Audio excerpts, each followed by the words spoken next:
saya mungkin menegaskan lagi bahwa yang melaksanakan ru'yat ini harus berdasarkan hitung-hitungan. Jadi ketika melaksanakan ru'yat pun tepat arahnya, karena apa? Yang dibidik itu kan hilal, ketinggiannya nanti berapa, kemudian berapa. Nah, ujung-ujungnya terlihat atau tidak. Nah, kemudian misalnya ketika misalnya ini misalnya kalau saya misalnya analogikan, ketika tempat ru'yat itu misalnya ada 100, bahkan di dalam data Kementerian Agama itu, di dalam data pemerintah bahwa tempat ru'yat itu sekarang sampai 240, Pak. Baik yang aktif ataupun tidak aktif. Tapi kalau tahun yang lalu saya ada data, ini yang aktif itu hanya tempat ru'yat itu 72 tempat yang direkomendasikan oleh Kementerian Agama kalau tidak salah. Tapi secara jelas di situ 240, bayangkan. Ya kita ambil misalnya 200 yang 72 aja. Nah, Ramadan kemarin kasusnya itu kan seperti itu. Jadi hanya satu yang melihat, selebihnya itu misalnya kalau saya gunakan yang angka 72 tempat misalnya, berarti 71 tempat tidak melihat seperti itu. Yang satu melihat misalnya. Makanya bukan berarti diambil yang banyaknya kalau masalah ru'yat ini, Pak. Jadi diambil yang memang betul-betul melihat seperti itu.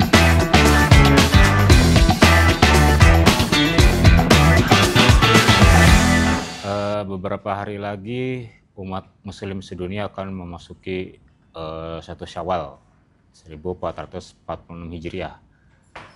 Seperti biasa, setiap kalender Hijriah itu selalu ada 2 cara untuk mengetahui awal bulan, yaitu cara ru'yat dan cara hisab.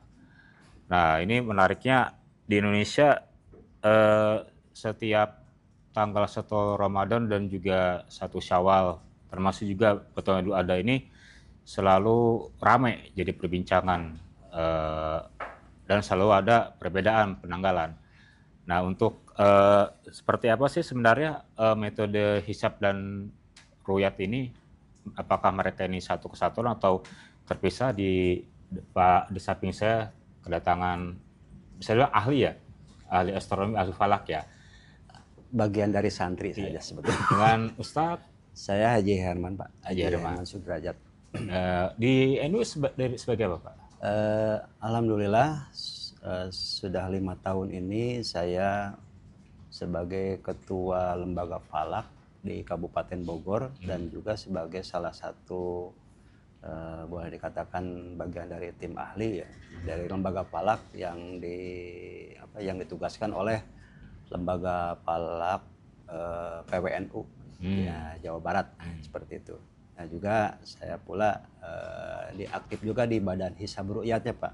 Badan Hisab Ru'yat itu berarti di bawah Kementerian Agama, kalau lembaga falak berarti di bawah Nahdlatul Ulama. Ya. Mungkin bisa dijelaskan, Pak, ilmu falak itu sebenarnya apa? Dan sudah ada dari kapan? Apakah dari zaman Rasulullah SAW atau setelah beliau wafat? Kalau sebetulnya yang dimaksud dengan falak itu secara bahasa atau secara bahasa itu berarti logo. Secara logo itu artinya secara bahasa yaitu semesta, Pak. Jadi bahkan dipersempit lagi menjadi definisinya menjadi orbit. Nah itu adalah falak. Nah, jadi artinya sejak alam semesta raya ini ada, sebetulnya falak itu sudah ada. Nah, namun tersusun menjadi sebuah definisi ilmu ya tentu saja setelah berkembangnya ilmu pengetahuan, terutama karena kita hidup di zaman Nabi Muhammad SAW, ya tentu saja menjadi sebuah ilmu itu ketika para sahabat ya tentu saja para tabi'in, para ulama-ulama kita ini berikhtiar ataupun mencari tahu permasalahan dan duduk masalahnya setiap kejadian-kejadian yang berhubungan dengan alam gitu, Pak.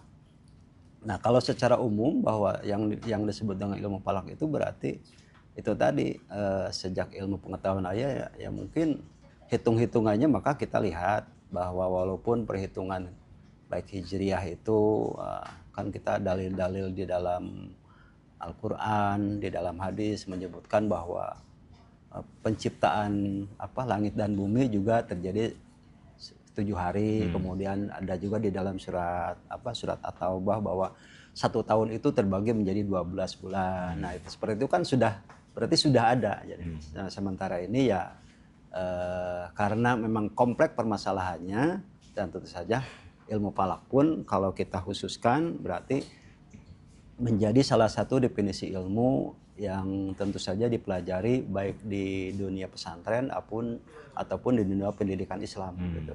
Nah, seperti di Fakultas Syariah UIN Jakarta, Syarif Hidayatullah itu dipelajari ilmu falak, astronominya itu selama 3 semester kalau tidak salah. Ada pula yang mengajarkan khusus Fakultas Ilmu Falak, yaitu seperti di UIN Wali Songo, UIN Jogja. Nah kemudian juga ada pendidikan Ma'had Ali, yaitu mahasantri, bukan mahasiswa lagi, mahasantri. Ini di pesantren di daerah Babakan, Ciwaringin, Cirebon. Nah seperti itulah mungkin.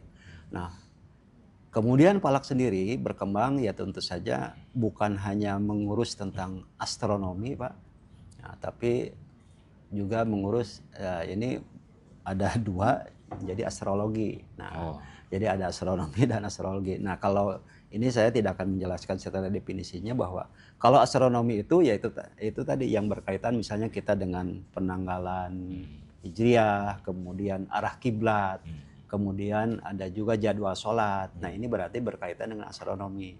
Nah, kalau kaitan dengan astronomi biasanya ini kadang-kadang dibawa ke sesuatu yang sifatnya ada yang, tapi itu sebetulnya bukan sesuatu yang yang tabu untuk dibicarakan, seperti ada nasib seseorang berdasarkan zodiak. Nah, itu sebetulnya di dalam kitab itu ada, Pak. Ada ya? Jadi seperti ketika zodiak itu kan ada 12 ya, ada yang misalnya Virgo dan sebagai Gemini, Cancer itu misalnya minggu sekarang ya. Gemini nasibnya gini, kemudian keuangan seperti itu sebetulnya bisa dipelajari Pak. Jadi bukan sesuatu yang sifatnya tabu tapi kadang ya, bukan musyrik Pak sebetulnya. Tapi ya itu tadi, kalau dasarnya memang kita tidak tahu, maka hal ini jangan terlalu dibicarakan. Bahkan saya pun mengajarkan ketika kepada santri ya, itu kan kalau yang wajib seolah dipelajari ketika di pondok pesantren itu seperti ilmu nahwu, shorof, artinya ilmu grammar, tata bahasa itu, kalau tata bahasa Arab itu nahwu, shorof. Nah, ketika misalnya mempelajari ilmu falak tanpa dibarengi dengan ilmu nahwu, shorof, makanya ketika kalian nanti pulang ke rumah masing-masing, pulangnya itu bukan jadi ustadz, apalagi jadi kiai. Malah ketika pulang, misalnya dia itu mempelajari ilmu falak tanpa mempelajari ilmu nahwu, shorof, pulang-pulangnya bukan jadi ustadz tapi jadi paranormal. Saya bilang gitu. Seperti itulah mungkin. Atau lebih jauhnya mungkin saja kamu jadi dukun gitu, seperti itu. Tapi ya konotasinya dukun yang baik gitu. Seperti itulah kan. Nah, itu mungkin secara gambaran ilmu falak itu seperti itu Pak. Nah, sekarang kita masuk ke tema nih Pak, topiknya. Hisab dan ruqyat. Ini sebenarnya 2 hal yang jalan beriringan atau beda, dan setiap ramai itu setiap penanggalan 1 Ramadan, 1 Syawal, dan 1 Idul Adha kan, ya. Itu selalu ramai di Indonesia, selalu jadi perdebatan gitu. Ini sebenarnya bisa dijelasin nggak Pak, antara kedua hal ini sebenarnya apa ya? Baik, terima kasih. Memang ini yang istilahnya bukannya kita luruskan Pak, tapi istilahnya perlu kita tambahkan ya. Terutama di kalangan wawasan-wawasan mereka yang kritis namun awam terhadap dasar-dasar ilmu falak ya. Jadi hisab itu secara bahasa berarti menghitung Pak. Ru'yat itu melihat. Nah, dalam hal ini berarti hisabnya itu berarti harus betul-betul mempunyai, orang yang menghisab itu harus mempunyai potensi dia itu bisa menghitung. Artinya semacam itu. Nah, kalau menghitung tentu saja mulai dari manual sampai sekarang itu dengan menggunakan aplikasi Pak. Jadi sekarang itu sebetulnya lebih mudah Pak. Kalau dulu ketika saya membuat hisab, menghitung 1 bulan saja itu 1 jam baru bisa hasilnya itu. Nah sekarang dengan aplikasi di handphone sekarang, atau di dalam handphone saya ini ada 30 aplikasi Pak. Termasuk diantaranya aplikasi menentukan kapan akhir dari Ramadan, kapan, bukan hanya Ramadan sekarang Pak, 1000 tahun yang akan datang. Saya sudah Bahkan intinya begini Pak, dari tahun 1 sampai tahun 9999 Hijriah Pak hitungnya. Jangankan sampai 9000 Hijriah Pak, 100 tahun yang akan datang kan kita belum tentu Pak, belum tentu masih ada seperti itu. Nah, ini hisab. Nah, seperti itu. Jadi hisab itu sekali lagi adalah menghitung Pak. Jadi sebetulnya bagi siapa saja yang bisa menghitung, ya sebetulnya bisa-bisa saja Pak. Jadi jangan khawatir. Ya ini kadang-kadang karena konotasinya hisab itu kaitan dengan ilmu eksak, ya bukan ilmu sosial. Makanya orang itu kadang-kadang paranoid, takut duluan ketika menyebutkan, ya seperti kalau Bapak mungkin ketika sekolah yang namanya matematika ataupun fisika kan kadang-kadang suka dihindari ya. Nah di santri pun demikian Pak. Ya ketika belajar ilmu hisab itu rata-rata mereka itu sudah nyerah duluan, baru mendengarnya saja. Tapi kalau sekarang itu asik Pak.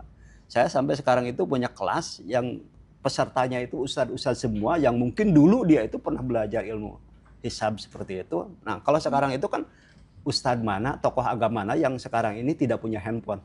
Nah sekarang ini saya ajarkan melalui handphone Pak. Bahkan saya punya, Ramadan ini punya kelas khusus online. Ngajinya itu ngaji online Pak. Jadi online khusus. Nah ini hisab. Nah sedangkan ru'yat berarti itu sebetulnya metode untuk menyempurnakan ya. Melaksanakan setelah kita menghisab. Tapi permasalahannya mau dipakai atau tidak. Nah itu.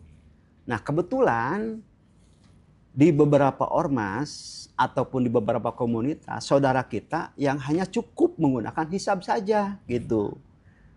Sementara di seluruh negara di dunia manapun, termasuk yang mungkin kadang-kadang berbeda dengan kita karena kita kiblatnya ke Arab Saudi, mungkin di Mekah. Ya seperti perjalanan saya kemarin aja ketika ibadah haji tahun kemarin, ketika awal bulan Zulhijjah dan bulan Muharram kebetulan saya masih ada di Mekah Pak. Nah itu berbeda. Ternyata Saudi lebih dulu daripada Indonesia. Itu terjadi. Kan kalau di sana munculnya tanggal 1 Hijriah itu awalnya itu dengan bersinarnya itu jam-jam tower yang nah itu seperti itu. Nah, dua bulan berturut-turut berbeda terus kan. Nah itu. Nah sementara mereka pun di Saudi Arabia menggunakan ru'yat Pak. Tapi ada yang menggunakan ru'yat global, istilahnya ru'yat pun kan itu. Istilahnya global seperti itu kan itu.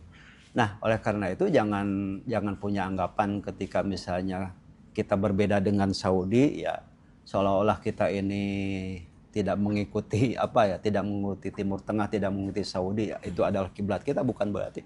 Karena memang sebetulnya masalah hisab dan ru'yat ini, masalah astronomi ini berdasarkan matla ataupun berdasarkan zonasi. Kita waktu Indonesia bagian barat tidak sama Pak sebetulnya, boleh-boleh saja kalau secara hukum kita berbeda dengan Merauke, itu Indonesia Timur. Apalagi kita dengan kan titik nolnya itu di Greenwich Pak, di Inggris. Karena seperti itu bergeser, kemudian Timur Tengah itu adalah zona 3, kita zona 7 waktu Indonesia barat, Indonesia bagian barat. Kemudian misalnya bergeser lagi dan seterusnya. Jadi mungkin saya sedikit memberikan penambahan saja, bukan memberikan, bahwa ketika kita belajar hisab, ya tentu saja ini hanya menjadikan suatu modal bagi kita untuk melaksanakan hitung-hitungan. Nah, ya terutama kalau yang menjadi sorotan itu berarti adalah menghitung awal bulan Hijriah ya, yang menjadi fokus kita misalnya.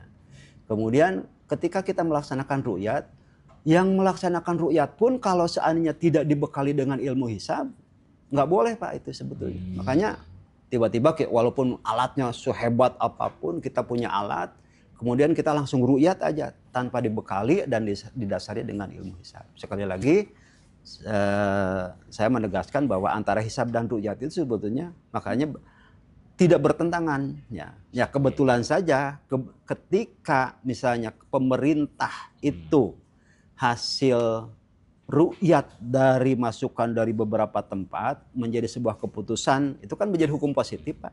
Kan itu tidak serta-merta. Beda lagi dengan itu tadi, kalau misalnya hanya sebatas hisab saja, itu kan kadang-kadang hukumnya menjadi hukum perorangan.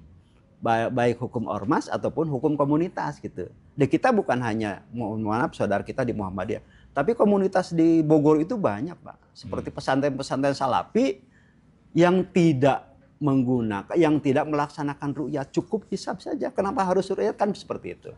Nah begitu pula orang yang melaksanakan ru'yat ini gitu ya. Saya mungkin menegaskan lagi bahwa yang melaksanakan ru'yat ini harus berdasarkan hitung-hitungan. Jadi ketika melaksanakan ru'yat pun tepat arahnya, karena apa? Yang dibidik itu kan hilal, ketinggiannya nanti berapa, kemudian berapa. Nah, ujung-ujungnya terlihat atau tidak. Nah, kemudian misalnya ketika misalnya ini misalnya kalau saya misalnya analogikan, ketika tempat ru'yat itu misalnya ada 100, bahkan di dalam data Kementerian Agama itu, di dalam data pemerintah bahwa tempat ru'yat itu sekarang sampai 240, Pak. Baik yang aktif ataupun tidak aktif. Tapi kalau tahun yang lalu saya ada data, ini yang aktif itu hanya tempat ru'yat itu 72 tempat yang direkomendasikan oleh Kementerian Agama kalau tidak salah. Tapi secara jelas di situ 240, bayangkan. Ya kita ambil misalnya 200 yang 72 aja. Nah, Ramadan kemarin kasusnya itu kan seperti itu. Jadi hanya satu yang melihat, selebihnya itu misalnya kalau saya gunakan yang angka 72 tempat misalnya, berarti 71 tempat tidak melihat seperti itu. Yang satu melihat misalnya. Makanya bukan berarti diambil yang banyaknya kalau masalah ru'yat ini, Pak. Jadi diambil yang memang betul-betul melihat seperti itu. Itu saja, Pak. Ini kita ulik lebih dalam lagi, Pak. Terutama soal hisab. Saya masih ada pertanyaan soal hisab. Kalau ru'yat udah pastilah melihat apa bulan ya. Kalau hisab ini kan menghitung. Nah, bagaimana untuk menghitung tadi kan Bapak bilang 1000 tahun kemudian sudah tahu nih hisab tanggal 1 Hijriah mulai kapan gitu kan. Nah, untuk metode penghitungan sendiri seperti apa, Pak, kalau pakai hisab? Jadi apalagi institusi yang paling tepat untuk menyusun itu kan begini, Pak. Objek astronomi itu kan berdasarkan kitab hanya 2, Pak. Yaitu matahari dan bulan. Nah, bulan sebagai bintang, bulan sebagai bagian bintang, dan kebetulan itu menjadi pusat tata surya kita sebagai salah satu gugusan Bima Sakti. Nah, kemudian bulan itu menjadi satelit bumi. Nah, dari 2 objek ini terutama ya tentu saja tempatnya pun harus diperhitungkan. Maka yang tadinya 2 objek menjadi 3. Tapi di dalam kitab disebutkan bahwa Allah menjadikan 2 cahaya dalam hal ini, karena berarti matahari melakukan memancarkan sinar. Kalau bulan itu berarti memancarkan cahaya. Cahayanya pun kan pantulan dari matahari itu sendiri, seperti itu kan itu. Nah, kemudian dari matahari dan bulan inilah kemudian muncul adanya perputaran. Walaupun sebetulnya kan ketika bulan berputar mengelilingi bumi, nah ya, kemudian terlihat bahkan di dalam surat Yasin pun demikian menegaskan bahwa matahari berjalan mengelilingi bumi, walaupun sebetulnya adalah bumi yang beredar mengelilingi matahari seperti itu menurut pendapat dari ilmu-ilmu umum, ilmu fisika dan sebagainya. Dan itu memang dibenarkan karena apa?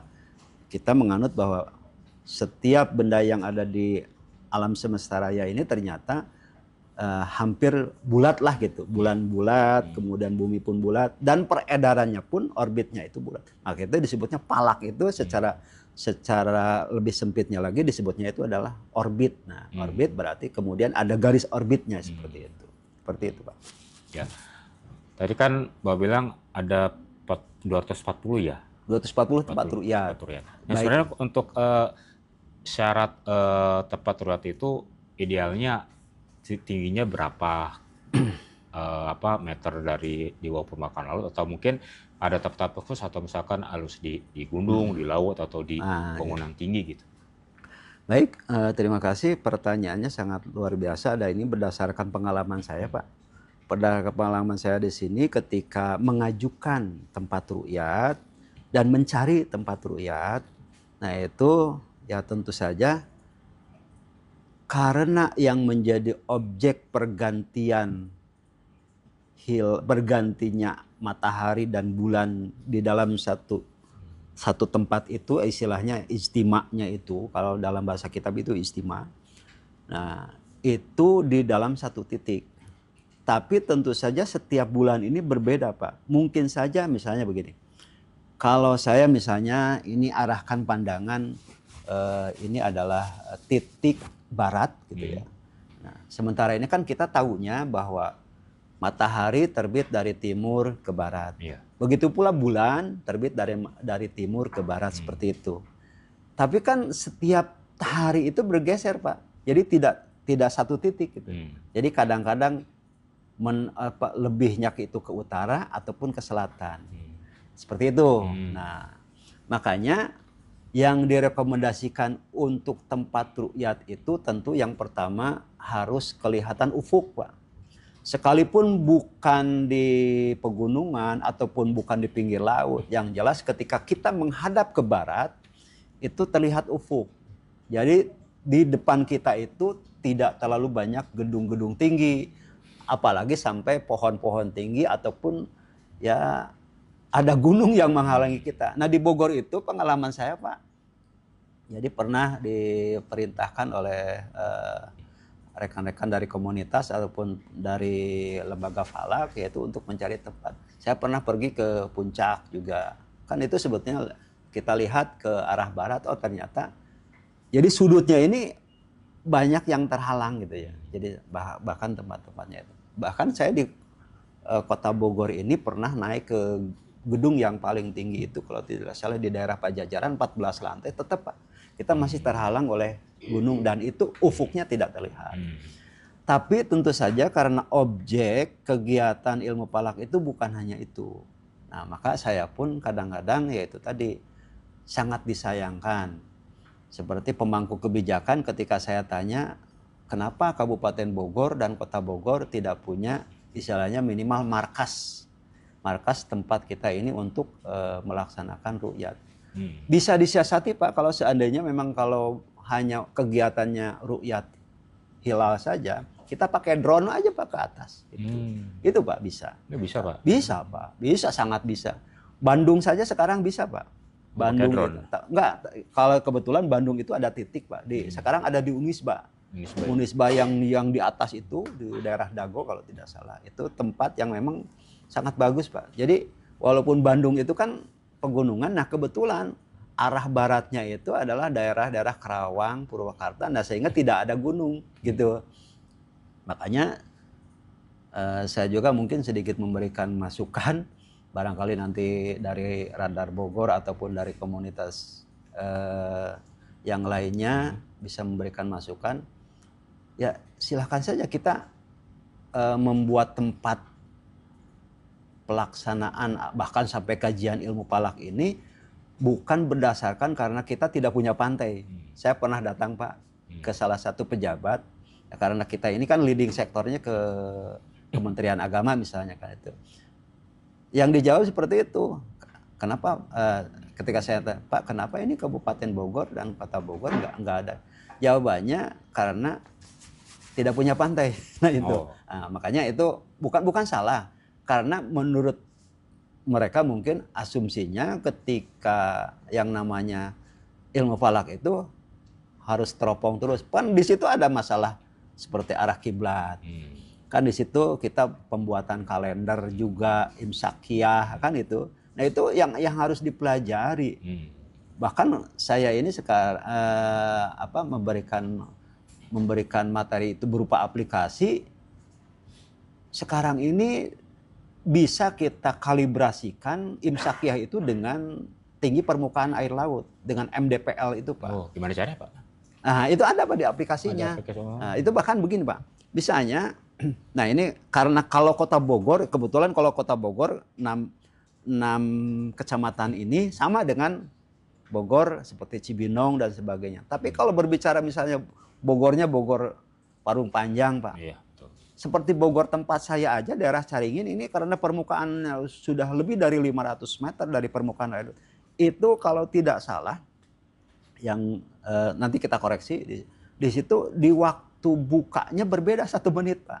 Nah seperti itulah. Jadi sekarang ini dibebaskan. Makanya alhamdulillah di tahun ini saya pun melaksanakan sifatnya raker, Pak. Raker bersama kepengurusan, pertama dengan kepengurusan PCNU Kabupaten dulu, kemudian yang kemarin dengan kepengurusan PCNU Kota, kita dua lembaga itu kita undang beberapa kiai-kiai dari pondok pesantren dan juga dari pengurus struktural MWC-nya, Majelis Wakil Cabang di itu alhamdulillah antusiasnya. Makanya saya sosialisasikan seperti itu. Tapi ya kalau untuk Kota Bogor aman, Pak, antara Bogor Utara sampai bisa Bogor Selatan aman. Tapi ini Bogor, Kabupaten Bogor yang saya kadang-kadang terus saya sosialisasikan dengan itu tadi, dengan pendekatannya aplikasi.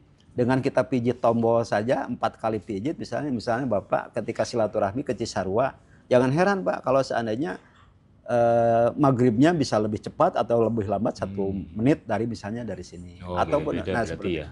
Nah itu karena memang untuk apa ya, untuk sekarang ini para praktisi memberikan intinya memberikan keleluasaan, apalagi memang harus seperti itu gitu. Karena memang tidak semua tempat itu sama. Nah, nanti akan muncul juga koordinat kita, tempat kita diam itu. Misalnya Bapak ketika ada di kantor ini, koordinatnya misalnya sekian, kemudian lintang utara dan lintang selatannya sekian, kemudian bujur timurnya sekian. Ketika Bapak misalnya silaturahmi itu tadi saya contohkan ke Cisarua aja misalnya, atau ke daerah saya misalnya ke daerah Caringin gitu ya. Nanti akan muncul berbeda Pak zonanya. Bergeser dari ini masuknya berarti Tanah Sareal ya Pak ya. Kecamatan Tanah Sareal Bapak misalnya, atau Bogor Barat ya Pak. Bogor Barat. Bogor Barat. Nah, nanti Bapak misalnya bergeser saja misalnya ke Bogor Tengah, itu zona detiknya itu berbeda.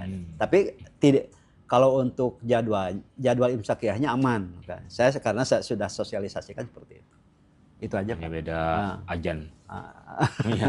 Tapi ya 1 menit. Nah itu kan masih dalam koridor. Nah sehingga saya kemarin itu mendapatkan pertanyaan, karena mungkin jadwal imsakiyah yang terpampang walaupun sudah digital, ini di salah satu masjid di daerah Cigombong kemarin itu saya mendapatkan pertanyaan. Saya melihatkan begini, ini selisihnya 2 menit Pak, maghrib itu. Nah, Pak Kiai ini gimana katanya? Kok ini beda?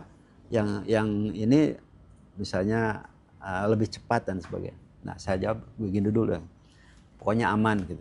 Begini karena di dalam hitungan itu ada ihtiyat. Jadi ada ihtiyat ketika di bawah jadi maghrib itu kan sebetulnya kalau waktu utamanya itu ketika matahari terbenam, artinya 0 derajat ya, 0 derajat. Nah kemudian diihtiyatkan itu berarti ditambah 1 derajat. Sedangkan 1 derajat turunnya matahari ke bawah itu 1 derajat, ini berarti ditambahkan 4 menit. Nah, ditambah lagi ihtiyat 2 menit, artinya kehati-hatian jangan sampai ya kita mendahului. Jadi sebetulnya maghrib yang beredar sekarang itu sudah ditambah 6 menit gitu. Oh, udah tambah. Itu ditambah 6 menit. Jadi ketika misalnya, tapi itu bagi yang tahu ilmunya Pak, jangan disengaja ya. Misalnya tertera jam 18:10, saya karena saya sudah diajarkan misalnya 18:04 tiba-tiba saya sudah buka. Nah, kalau itu jangan, karena kita belum itu. Seperti itu Pak. Jadi para ulama saking memberikan kehati-hatian bagi kita. Itu Pak. Itu ya Bro Jatuh.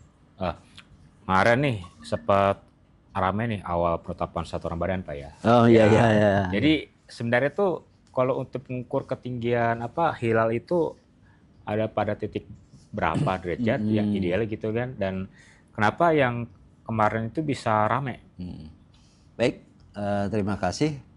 Pertanyaan yang memang mudah-mudahan tidak menjadi polemik. Karena memang ini walaupun sudah berlalu, ya. Jadi pemerintah baik Kementerian Agama, kemudian apalagi karena saya ini berasal dari komunitas NU-nya Pak, yaitu di muktamar yang 3 tahun yang lalu di Lampung itu diputuskan, bahkan jauh-jauh sebelum ininya pun sudah menjadikan kajian. Berdasarkan pengalaman di bidang ru'yat itu, ternyata titik yang menjadikan imkan ru'yat, yang akan menjadikan bahwa bisa terlihatnya hilal ketika meru'yat itu di ketinggiannya 3 derajat dengan sudut elongasi 6,4. Nah, sekali lagi saya tegaskan 3 derajat ketinggiannya, kemudian sudut elongasi adalah 6,4. Elongasi itu adalah sudut antara matahari dan bulan ketika terbenam. Nah, itu sudut elongasi, Pak. Yang kemarin itu memang di hitungan-hitungan termasuk di kita ya, karena matahari, sekali lagi matahari itu berarti dari timur ke barat itu. Di daerah, apalagi di daerah Indonesia Timur, di daerah waktu Indonesia bagian barat saja, di kita, hisab itu menunjukkan walaupun ketinggiannya sudah 3 derajat, tapi elongasinya itu hanya 6,2. Bahkan ada pula semakin timur berarti Jawa Tengah itu di angka 5, gitu, 5, sekian. Nah itu. Nah, apalagi dengan metode hisab-hisab yang lain. Nah ini dengan hisab yang tahkiki lah istilahnya, yang lebih akurat itu karena bisa dihitung dengan apa ya, dengan aplikasi yang mungkin keakurasiannya lebih ini, karena di belakang komanya pun dihitung seperti, bukan hanya menit saja tapi detik, dan di belakang koma dan setelah detik itu bisa dihitung seperti itu. Dan memang ini menjadi harapan ya, tapi tentu saja sekali lagi bukan settingan, Pak ya, sekali lagi ini karena memang yang menjadi peruqyat itu sebetulnya banyak, Pak. Salah satu contoh misalnya, ketika kita misalnya hadir yang terdekat ini kan di Pelabuhan Ratu. Nah, ketika melaksanakan ruqyat itu, ya komunitas yang datang ke tempat itu banyak, Pak. Misalnya dari Badan Hisab Ruqyat Bogor, Badan Hisab Cianjur, dan bahkan mungkin saja yang dari Bandung ikut ke Pelabuhan Ratu dan sebagainya. Tapi yang menjadi catatan resmi itu hanya 3, dan itu harus disumpah. Nah, setelah itu ini prosesnya. Nah, karena hisab itu bisa memungkinkan bisa dilihat itu adalah di Indonesia bagian barat. Ya, artinya paling ujung barat lah.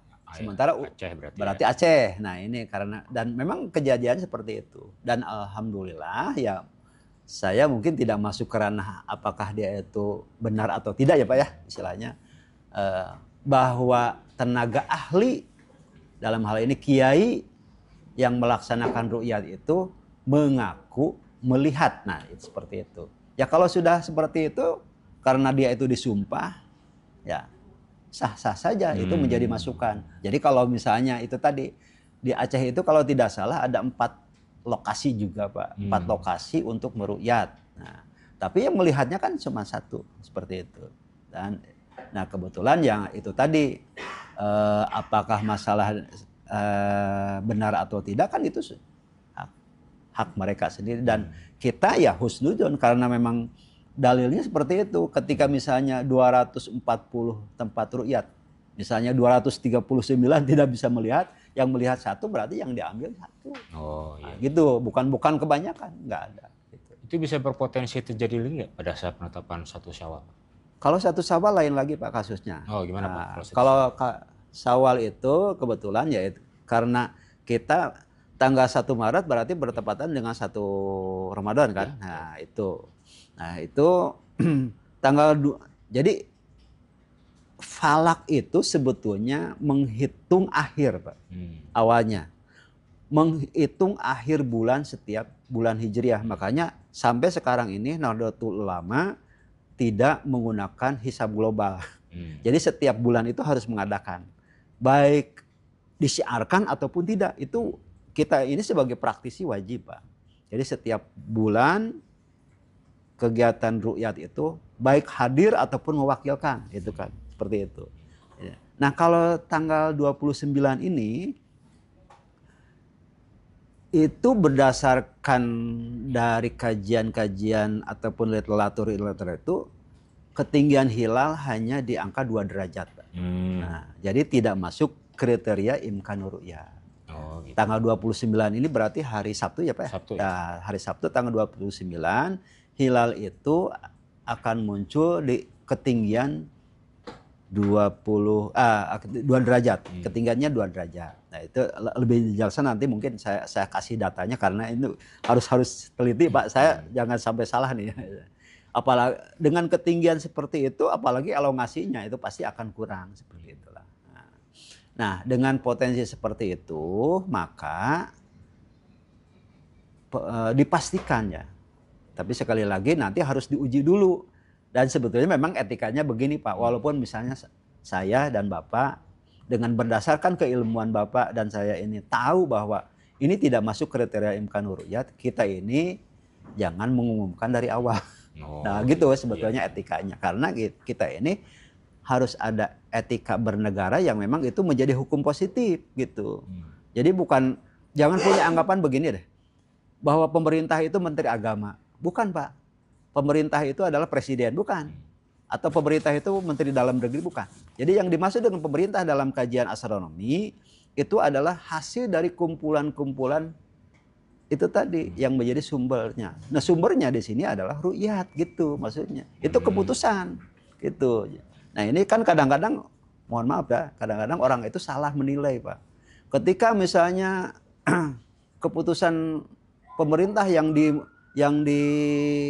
diumumkan oleh Menteri Agama, karena Menteri Agamanya bukan dari komunitas dia, itu kan karena berdasarkan suka atau tidak gitu. Apalagi dengan kaitan dengan presiden. Oh, masa sih urusan ru'yat penanggalan 1 Ramadan 1 Syawal saja menyalahkan presiden, menyalahkan Menteri Agama seperti itu kan. Nah, hal-hal semacam itu harus diinikan, dan saya mungkin minta bantuan juga ke media nih kan itu ya. Jadi harus bisa diluruskan bahwa pemerintah itu bukan Menteri Agama, pemerintah itu bukan presiden dalam hal astronomi penetapan ini. Nah, seperti itulah kan. Ya, ini tadi di belakang ya, menarik nih. Ada pernyataan dari Bapak, di bulan Maret ini terjadi 2 kali gerhana. Pertama gerhana bulan dan gerhana matahari. Nah, bisa dijelaskan lagi Pak, gerhana itu kenapa, apakah mempengaruhi penanggalan Ramadan termasuk juga nanti Syawal? Baik, ini mungkin karena kita pun di beberapa tempat terutama di mulai malam 17, hari 17 sampai sekarang kita roadshow di beberapa tempat, konsen terhadap kajiannya yaitu membedah tentang fenomena 2 gerhana. Dan ini mungkin sedikit terlupakan ya mungkin, terutama para ustadz, para kiai yang mengajarkan kajian-kajian yang lainnya di majelis atau masjidnya, ke kuliah subuh atau apa. Jangan lupa bahwa tahun ini di tahun 1446 Hijriah ini khususnya di bulan Ramadan terjadi 2 kali gerhana. Gerhana bulan berarti kemarin Pak tanggal 14 Maret ya. 14 Maret itu hari Jumat. Nah, kemudian nanti gerhana mataharinya itu terjadi pada tanggal 29. 29 berarti hari Sabtu ya Pak ya, hari Sabtu besok. Nah, Sabtu besok. Nah, ini kadang-kadang kita lupa gitu. Nah, dalam hal ini Rasul sendiri sudah memberikan semacam warning terhadap kita bahwa kejadian gerhana itu jangan dikaitkan terhadap nasib baik ataupun nasib sialnya seseorang. Nah, itu peringatan. Karena apa? Berkaitan dengan ini, pada saat itu Rasulullah ditinggalkan oleh putri tercintanya yang bernama Zainab. Dia itu meninggal bertepatan dengan kejadian gerhana. Nah, itu warning dari Rasul ya. Nanti mungkin lebih lanjutnya kepada ahli tafsir, silahkan nanti kita bedah lagi. Tapi saya dari sisi astronomi saja kita lihat bahwa jangan sekali-kali melihat fenomena gerhana itu sebagai nasib sial atau nasib baik dari seseorang gitu ya. Seperti itu. Ya, atau kalau saya potong, kalau dulu kan lihat gerhana bikin buta. Nah, itu. Ya, zaman dulu kan. Kalau bikin buta masih masuk akal Pak, bukan klinik. Karena ultravioletnya itu kan tertutup, sehingga itu. Nah, itu. Yang menjadi kliniknya itu biasanya ibu-ibu nih biasanya ketika terjadi gerhana, baik gerhana matahari atau bulan, Kebetulan kalau di lingkungan kita kan dulu rumah itu pada panggung semua Pak. Jadi pada ngumpet itu Pak, Iya, kolong itu. iya, Nah benar, itu kan ngumpet, ya. fenomena.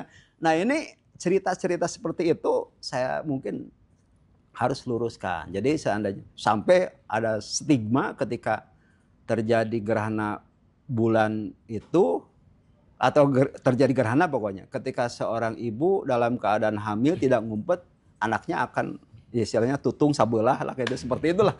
Coba ya mungkin nenek-nenek kita mungkin pernah dengar ya Iya, ataupun iya. orang tua kita mungkin pernah mengalami seperti itu. Nah, kan Yang disangkut-pautkan orang yang ya lahir pada gerhana itu dapat istilah ah, kekuatan metafisik atau nah apalah seperti itu. gitu. Nah itu ada juga memang seperti itu. Nah itu kalau seperti itu ya sesuatu yang sifatnya mohon maaf ya dalam klinik ya Pak ya, ataupun ya sesuatu yang tidak bisa dirasionalkan. Ya sesuatu yang memang harus diuji lagi kalau memang seperti itu. Ya. Nah, kaitan dengan itu, makanya secara hukum dasar astronomi itu bahwa gerhana bulan terjadi pada saat malam bulan purnama. Gerhana bulan ya. Tapi tidak semua bulan purnama setiap bulan itu terjadi gerhana. Jadi 1 tahun itu hanya terjadi 2 kali. Jika misalnya bulan pertamanya sudah kelihatan, sudah terhitung akan terjadi gerhana, maka dipastikan gerhana bulan berikutnya itu akan terjadi 6 bulan berikutnya. Jadi kalau seandainya sekarang Pak, gerhana bulan itu terjadi pada bulan Ramadan, artinya bulan ke-9 di hitungan Hijriah. Tinggal tarik mundur aja 6 bulan ke belakang, berarti gerhana bulan pasti terjadi di bulan ketiga, Muharram, Syawal, Rabiul Awal, atau dalam bahasa ini bulan Mulud Pak. Bulan Mulud, tanggal 15 Mulud itu kita terjadi gerhana bulan. Dan itu terjadi seperti yang sekarang gerhana bulan lagi, kemarin itu tanggal 14, jadi 14 malam ke-15 seperti itu. Kemudian gerhana matahari itu terjadi ketika pergantian bulan. Akhirnya di akhir bulan Ramadan ini itu akan terjadi gerhana bulan. Nah, tapi begini karena biasanya kan gerhana bulan itu yang menjadi fokus berarti harusnya malam hari. Di Indonesia itu hanya bisa melihat pengamatannya itu melalui satelit karena apa? Fenomena gerhana bulannya itu terjadi yang paling baik itu di zonanya di daerah benua Amerika dan Eropa bagian barat begitu. Nah, sementara di kita ketika mereka terjadi puncak gerhana bulan itu baru sebelum maghrib gitu. Tapi sudah dihitung malam Pak.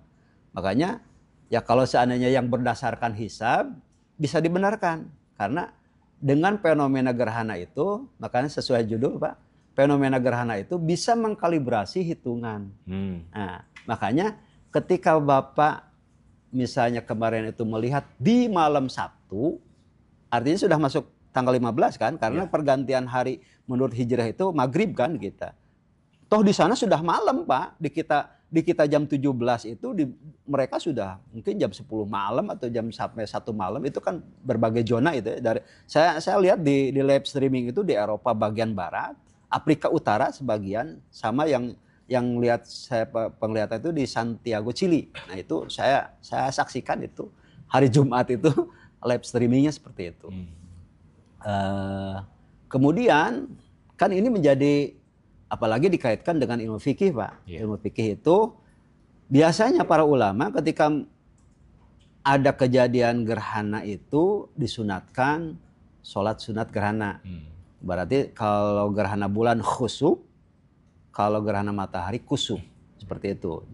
Nah, akan tetapi karena puncaknya itu berbeda zona, berbeda matla dengan kita, maka para ulama pun bijaksana tidak disyariatkan dan tidak dianjurkan untuk melaksanakan sholat gerhana seperti itu. Nah, karena di kita ya khusus di Bogor lah, saya tidak berbicara mana-mana Bogor apalagi Indonesia secara umum. Nah, berarti kejadian gerhana mereka itu kita hanya tahu atau kita bisa tahunya itu berarti hanya pukul 15 lebih seperti 15. Puncak gerhananya itu seperti itu. Nah, kemudian gerhana matahari seharusnya siang gitu. seharusnya siang, Pak. Nah, kemudian dilihat dari, walaupun kita belum menyaksikan ya nanti tanggal 29 baik langsung atau live streaming, ya siapa tahu nanti dari pihak Radar Bogor yang pergi ke Amerika ya coba aja untuk Amin, pengamatan hari, berarti hari Sabtunya itu. Iya. Nah, atau kita kerjasama aja Pak dengan, ya kalau dikata istilahnya Lapan atau BRIN ya, nanti mungkin Bapak cari itu. Tapi kalau untuk hanya live streaming ini nanti mungkin saya pun linknya saya kasih lah kalau untuk menyaksikan fenomenanya. Atau kalau mau komunikasi ya Bapak saya yakin bisa lah kan itu nanti mencari link untuk nanti ada dialognya juga dari ahli-ahli, kalau dikata BRIN lah, ahli Lapan di sana gitu ya, seperti itu.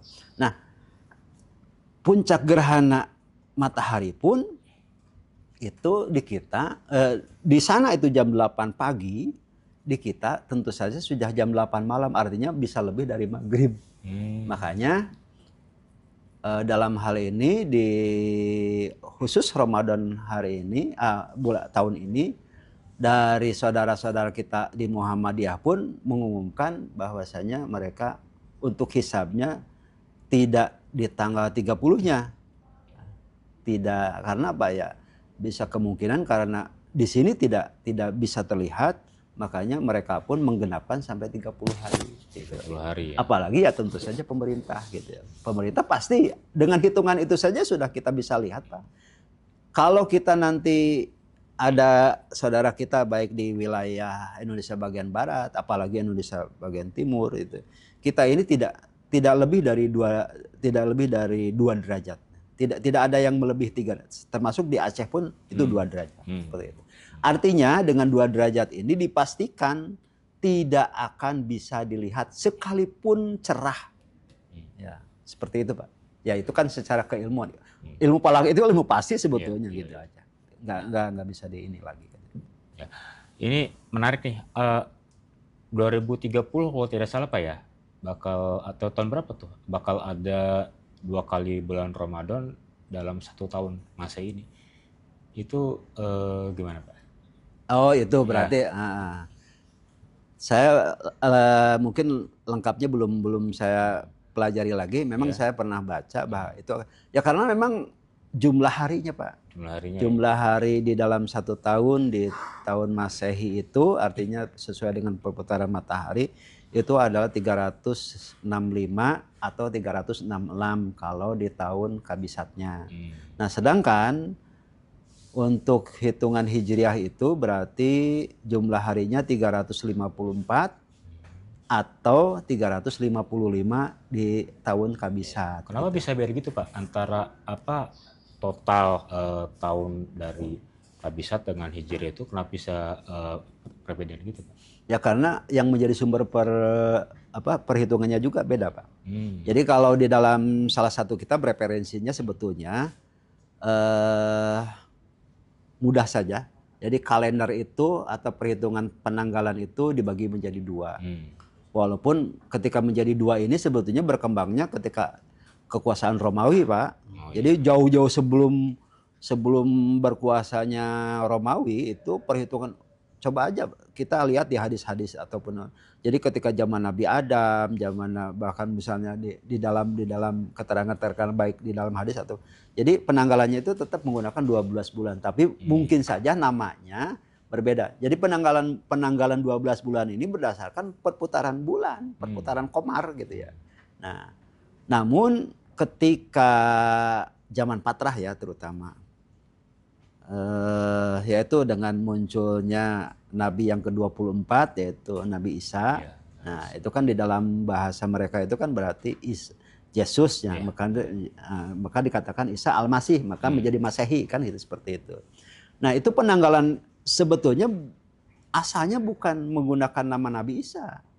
Itu menggunakan seorang kaisar yang berkuasa pada waktu itu. Maka kalender yang mulai dari Januari sampai Desember ini sebetulnya dikatakan Masehi itu ketika kalau tidak salah yang saya baca itu zaman Sayyidina Umar Pak.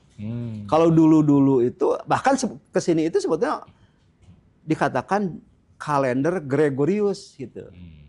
Karena kaisar yang berkuasa yang mengubah pada saat itu namanya adalah Julius Kaisar atau Julian Gregorius.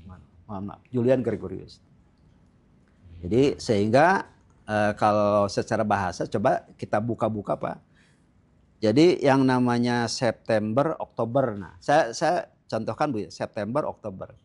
Kalau ini nama bulan ketika sebelum Masehi pun sebelum Julian Gregorius ini berkuasa, September itu bulan 11.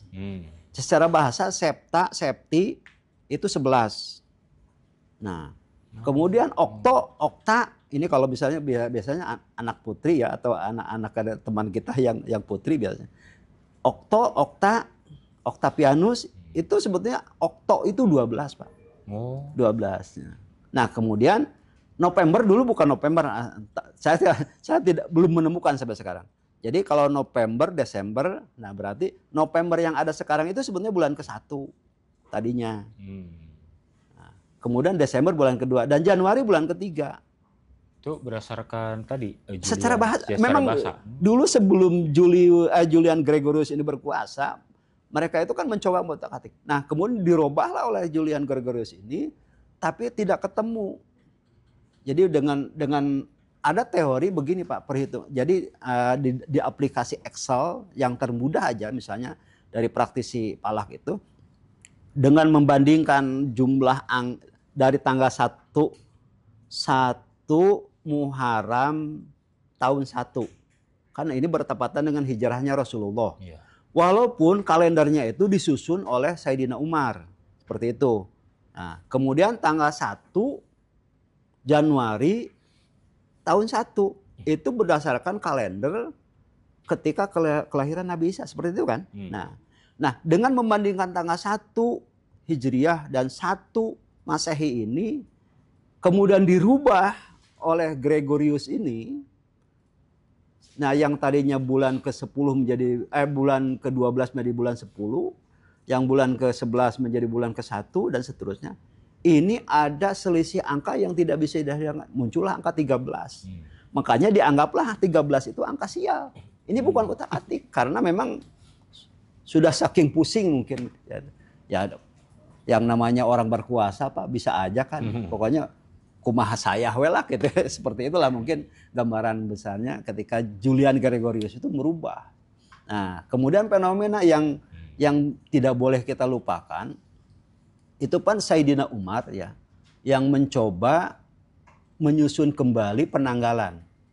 Itu berdasarkan perintahnya ketika Sayyidina Umar itu menjadi khalifah yang kedua memberi surat ke salah satu gubernur yang ada di Mesir. Nah, di situ Sayyidina Umar kebingungan. Ini tahunnya tahun apa ya? Ya mungkin penanggalannya sudah ada tanggal 1 bulan ini kan itu. Tanggal 1 bulan ini, tanggal 2 bulan ini. Tapi tahunnya jangan sampai kita mengikuti, jangan tasabuh terhadap mereka. Baik misalnya pada waktu itu kan itu. Makanya disusunlah kembali, tapi tetap tahun 1-nya itu mengacu terhadap hijrahnya Rasul. Nah, di situ ada fenomena yang tidak boleh kita lupakan. Nah, ketika Sayyidina Umar itu merubah terutama terutama tahun ya. Kalau penanggalannya tetap. Nah, kemudian nama-nama bulan pun mungkin saja ada yang direvisi dan sebagainya ataupun mengikuti bulan sebelumnya atau tahun-tahun sebelumnya. Tapi yang menjadi reaksi daripada orang-orang non-muslim di luar Hijaz, terutama pada waktu itu karena yang lebih seperti Suriah. Kalau saya sekarang Suriah, dulu itu berarti Syam lah istilah. Kalau negeri Syam itu berarti Palestina, Lebanon dan terutama Suriah di situ. Orang-orang yang non-muslim itu membuat reaksi sehingga menamakan kalender mereka itu yang tadinya Gregorius menjadi Masehi. Itu. Kemudian Sayyidina Umar marah, Pak. Marah. Ini kenapa kalender ini dikaitkan dengan agama? Kan gitu. Yeah. Nah, makanya diluruskan. Tapi pada waktu itu ya Sayyidina Umar pun menamakan perhitungan dari Muharram yang sampai Zulhijjah yang sekarang kita gunakan untuk perhitungan ini tidak disebut Hijriah, disebutnya itu adalah Komariah. Tapi nggak apa-apa deh. Ya seolah-olah seperti itulah di alam. Nggak apa-apa deh daripada ini. Nah ini mungkin atas pertimbangan beberapa sahabat, intinya untuk menambahkan giroh, mengingat kembali tentang Hijriah. Makanya ini mohon maaf ya, mungkin saya garis bawahi, ketika kita Pak, ya mungkin di kampung-kampung dengan tradisi kita misalnya, bahkan karena saya aktif mengajar di Kota Bogor juga Pak, kadang-kadang bisa mengajar pesantren itu sampai malam.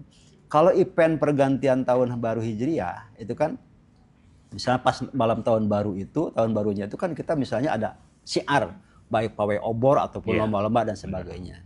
Nah, bolehkah kita menyatakan bahwa itu tahun baru Islam? Nah kan itu ya pertanyaannya. Nah, tahun baru Islam itu sepanjang menyebutkan terhadap tahun baru Hijriah untuk menambahkan spirit beragama kita, ya silahkan saja. Tapi berdasarkan perhitungan astronomi, itu bukan tahun baru Islam. Itu adalah tahun baru Hijriah. Bahkan kalau lebih diperluas lagi, tahun baru Komariah.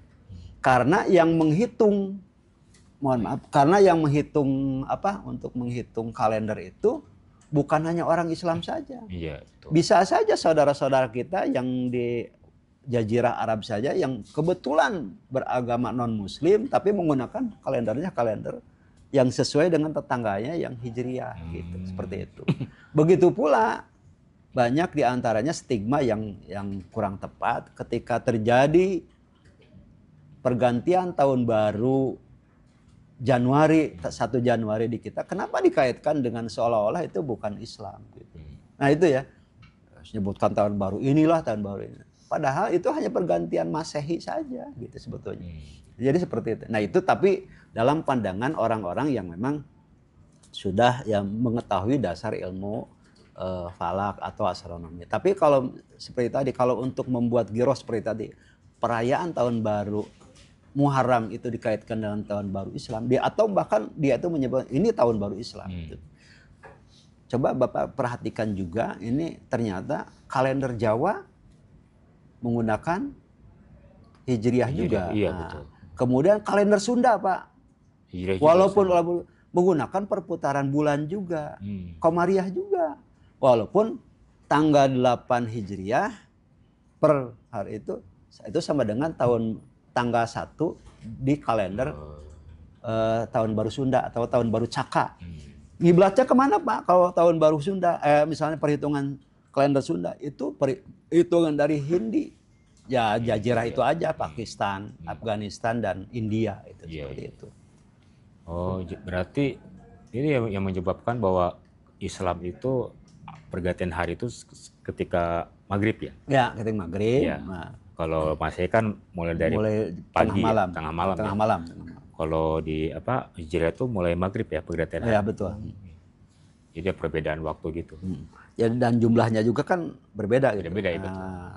Jadi makanya jumlah harinya kalau secara umum berarti yang Komariah itu artinya mohon maaf yang Samsiah itu ataupun Masehi itu berarti 365 hari.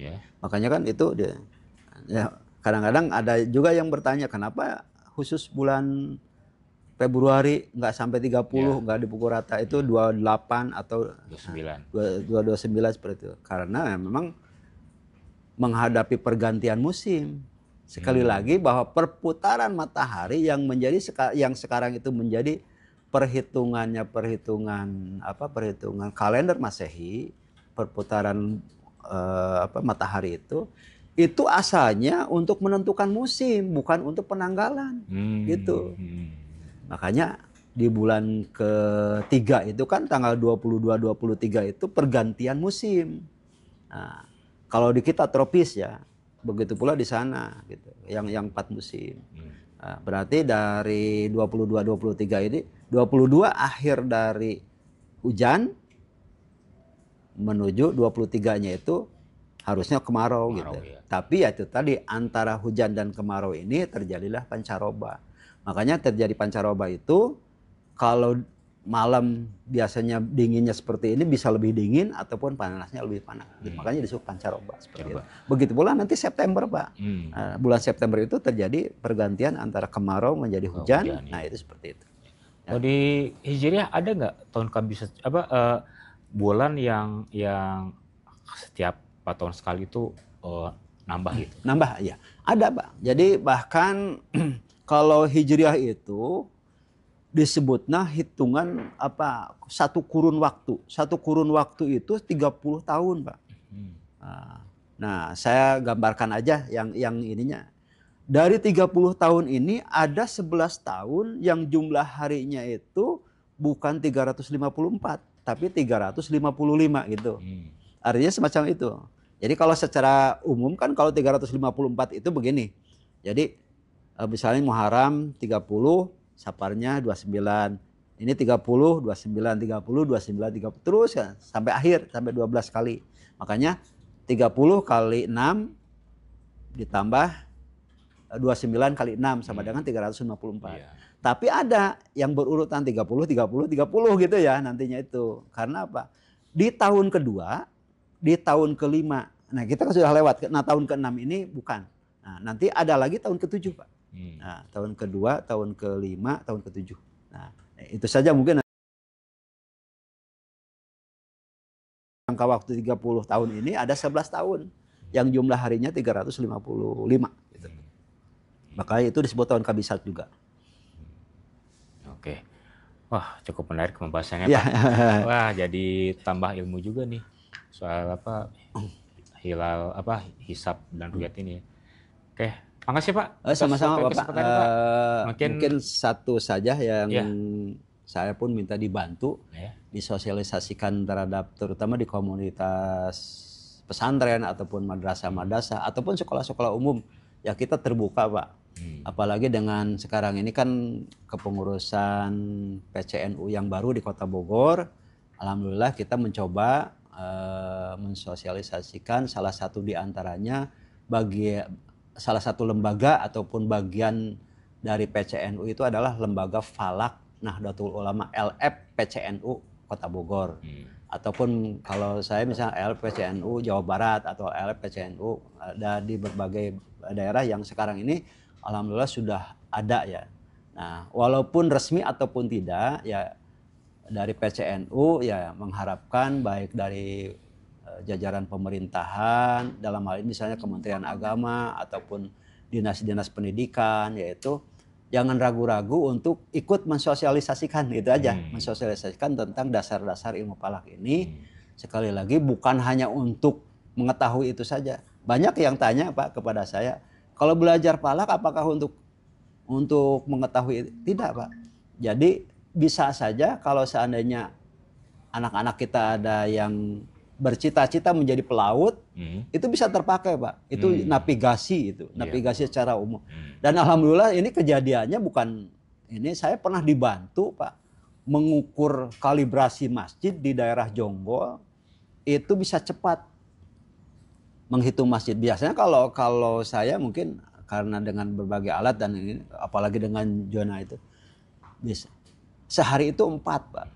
Ini sehari bisa sampai 10 masjid saya kalibrasi, saya hitung ulang, bukan saya hitung ulang apakah ini benar menghadapnya ataupun kalau seandainya potensi ada berbelok misalnya ataupun misalnya kurang tepat pada waktu itu mungkin tidak ada alat dan sebagainya seperti itu. Nah itu saja mungkin sekedar titipan dari kami yang memang para praktisi pegiat falak di grassroots. Nah, bahkan saya pun mulai 2 tahun ini membuka kelas online. Sekarang itu baik di kalangan santri, di kalangan para ustadz ataupun yang memang itu tadi yang mau belajar saja gitu secara online gitu. Seperti itu Pak. Baik. Terima kasih Pak. Mohon. Ya. Sama-sama. Assalamualaikum warahmatullahi wabarakatuh.